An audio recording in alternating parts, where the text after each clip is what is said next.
ओम शांति। आज हम 3 अगस्त 75 की अव्यक्त वाणी सुनते हैं। आज की वाणी का सार है, शिव शक्ति व पांडव सेना को तैयार होने के लिए सावधानी। माया से युद्ध में विजय प्राप्त कराने वाले, सर्व आत्माओं का कल्याण करने वाले, सर्व प्रकार के बंधनों व आकर्षणों से परे रहने वाले सर्वोच्च सेनापति शिव बाबा ने रूहानी योद्धाओं के प्रति मनोहर शिक्षाएं व सावधानियां देते हुए ये मधुर और अनमोल महावाक्य उच्चारे। सभी योग युक्त और युक्त युक्त स्थिति में स्थित होते हुए अपना कार्य कर रहे हैं, क्योंकि वर्तमान समय प्रमाण संकल्प, वाणी और कर्म ये तीनों ही युक्ति युक्त चाहिए, तभी संपन्न व संपूर्ण बन सकेंगे। चारों तरफ का वातावरण योग युक्त और युक्ति युक्त हो। जैसे युद्ध के मैदान में जब योद्धे युद्ध के लिए दुश्मन के सामने खड़े हुए होते हैं, तो उनका अपने ऊपर और अपने शस्त्रों के ऊपर अर्थात अपनी शक्तियों के ऊपर कितना अटेंशन रहता है। अभी तो समय समीप आता जा रहा है। यह मानो युद्ध के मैदान में सामने आने का समय है। ऐसे समय में चारों ओर सर्व शक्तियों का स्वयं में अटेंशन चाहिए। अगर जरा भी अटेंशन कम होगा तो जैसे जैसे समय प्रमाण चारों ओर टेंशन बढ़ता जाता है, ऐसे ही चारों ओर टेंशन के वातावरण का प्रभाव युद्ध में उपस्थित हुए रूहानी पांडव सेना में भी पड़ सकता है। तो देखो बाबा क्या कहते हैं कि दिन प्रतिदिन जैसे संपूर्णता का समय नजदीक आता जाएगा, तो दुनिया में टेंशन और भी बढ़ेगा, कम नहीं होगा। खींचातान के जीवन का चारों ओर अनुभव होगा, जैसे कि चारों ओर से खींचा हुआ होता है। एक तरफ से प्रकृति की छोटी छोटी आपदाओं का नुकसान का टेंशन, दूसरी तरफ दुनिया की गवर्नमेंट के कड़े लॉज का टेंशन, तीसरी तरफ व्यवहार में कमी का टेंशन, और चौथी तरफ जो लौकिक संबंधी आदि से स्नेह और फ्रीडम होने के कारण खुशी की भासना अल्पकाल के लिए रहती है, वह भी समाप्त कर भय की अनुभूति के टेंशन में चारों ओर का टेंशन लोगों में बढ़ता है। चारों ओर के टेंशन में आत्माएं तड़पेगी, जहाँ जाएगी वहाँ टेंशन। जैसे शरीर में कोई नस खींच जाती है तो कितनी परेशानी होती है, दिमाग खींचा हुआ रहता है। तो देखो बाबा कहते हैं कि ऐसे ही यह वातावरण बढ़ता जाएगा, जैसे कि कोई ठिकाना नजर नहीं आएगा कि क्या करे। अगर हाँ करे तो भी खींचावट, ना करे तो भी खींचावट, कमाए तो भी मुश्किल, न कमाए तो भी मुश्किल, इकट्ठा करे तो भी मुश्किल, न करे तो भी मुश्किल। ऐसा वातावरण बनता जाएगा। ऐसे टाइम पर चारों ओर के टेंशन का प्रभाव रूहानी पांडव पर सेना पर न हो, स्वयं को टेंशन में आने की समस्याएं न भी हो, लेकिन वातावरण का प्रभाव कमजोर आत्मा पर सहज ही हो जाता है। भय का सोच कि क्या होगा, कैसे होगा, इन बातों का प्रभाव न हो, उसके लिए कोई न कोई बीच बीच में ईश्वरीय याद की यात्रा का विशेष प्रोग्राम मधुबन द्वारा ऑफिशियल जाते रहना चाहिए, जिससे कि आत्माओं का किला मजबूत रहेगा। आजकल सर्विस भी बहुत बढ़ेगी, लेकिन बढ़ने के साथ साथ युक्ति युक्त भी बहुत चाहिए। आजकल कोई भी ज्ञानी तो आत्मा बनने नहीं आते हैं। एक क्वालिटी है बाप समान बनने वाली, जो बाप स्वरूप मास्टर बन जाते हैं। तो फर्स्ट क्वालिटी है बाप समान बनना, दूसरी क्वालिटी है सिर्फ बाप के संबंध में रहने वाले, और तीसरी क्वालिटी है सिर्फ बाप व सेवा के संपर्क में रहने वाले। आजकल संबंध और संपर्क में रहने वाले ज़्यादा आएंगे, स्वरूप बनने वाले कम आएंगे। सब एक जैसा नहीं निकलेंगे। दिन प्रतिदिन क्वालिटी भी कमज़ोर आत्माओं अर्थात प्रजा की संख्या ज़्यादा आएगी। उन्हें एक ही बात अच्छी लगेगी, दो नहीं अच्छी लगेगी। सब बातों में निश्चय नहीं होगा, तो संपर्क वालों को भी उन्हों को जो चाहिए उसी प्रमाण उन्हों को संपर्क में रखते रहना है।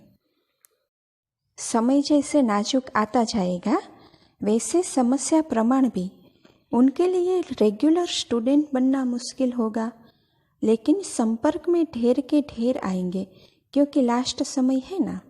तो लास्ट पोज कैसा होता है? जैसे पहले उछल उमंग उत्साह होता है, वह विरला कोई का होगा। मेजॉरिटी संबंध और संपर्क वाले आएंगे। तो यह अटेंशन चाहिए। ऐसे नहीं कि संपर्क वाली आत्माओं को न परखते हुए संपर्क से भी उन्हें वंचित कर देवे। खाली हाथ कोई भी न जाए। नियमों पर भल नहीं चल पाते हैं, लेकिन वह स्नेह में रहना चाहते हो तो ऐसी आत्माओं का भी अटेंशन जरूर रखना है। समझ लेना चाहिए कि यह ग्रुप इसी प्रमाण तीसरी स्टेज वाला है, तो उन्हों को भी उसी प्रमाण हैंडलिंग मिलनी चाहिए। तो समय के प्रमाण वातावरण को पावरफुल बनाने की आवश्यकता है।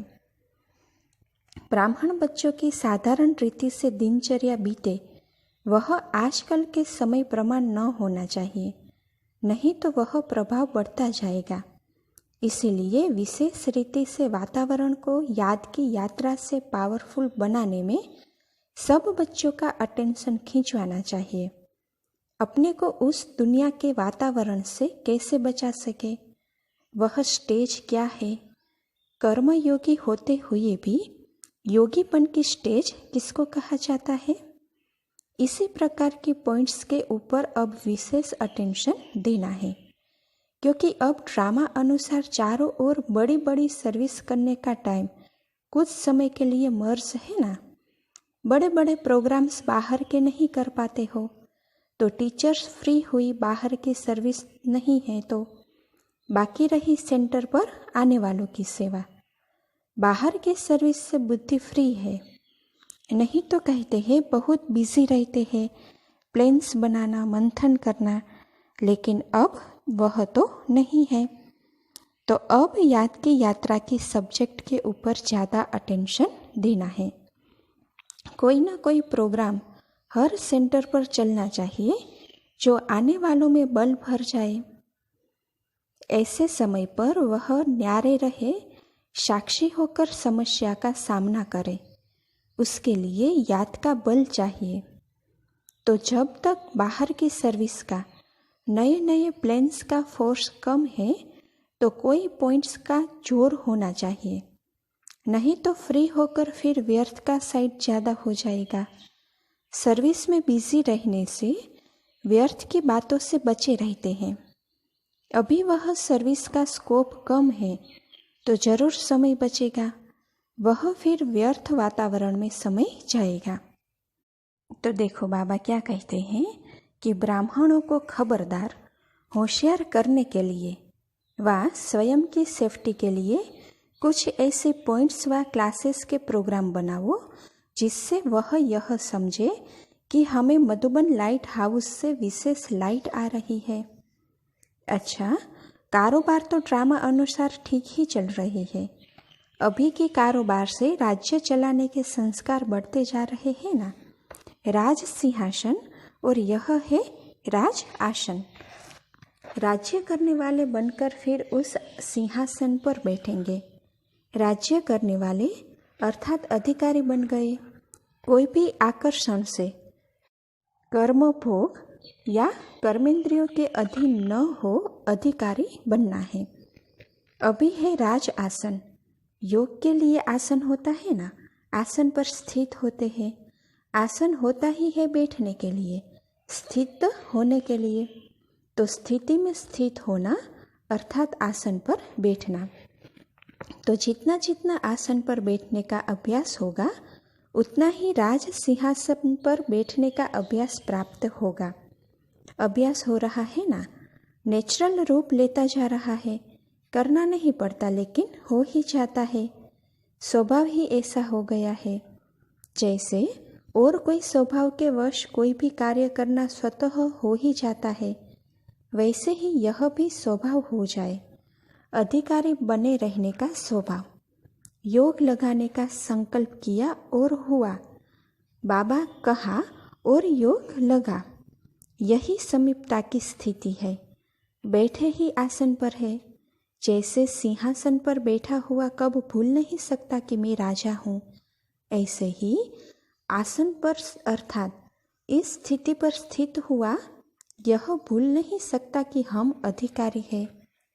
सभी यथार्थ और युक्ति युक्त है।